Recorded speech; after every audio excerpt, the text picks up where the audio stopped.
বাড়াই সেটা ছেড়া গরমে পুরো গ্রাম খুঁজে ফেললাম, তা ওই ঢ্যামলা ছেলেকে পেলাম না। সুধীর ভাইয়ের কোনো কাজ বাজ নেই, শুধু সারাদিন গিলবে আর ঘুরে বেড়াবে। লেওড়া ওর যে একটা ছেলে হয়ে গেছে, এটা কি ওর হুশ আছে? দাঁড়া, আজকে একবার বাড়ি আসুক, ওকে একটা কাজে ঢুকেই ছাড়বো। দাদু দাদু তো কি? এ তোর হাতে ওটা কি রে? এইটা তো দূরবীন। দূরবীন মানে? বাড়া দূরবীন আবার এত ছোট কবের থেকে হলো? কই দে দেখি ওটা কি। দেব না। লেওড়া তুই দিবি না, তোর বাপ দেবে।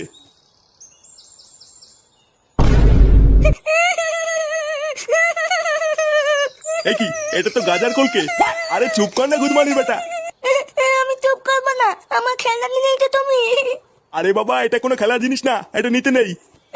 আমি জানি না, আমার খেলনা দাও, নাহলে আমি দিদাকে বলে দেবো তুমি আমাকে মারা দেখিয়ে তো। এই কি শুনে পাচ্ছি রে? বলে কিনা দিদাকে গিয়ে বলবে আমি বাড়া দেখিয়েছি। যেমন বাপ তার তেমন ঢ্যামলা চোদা ছেলে।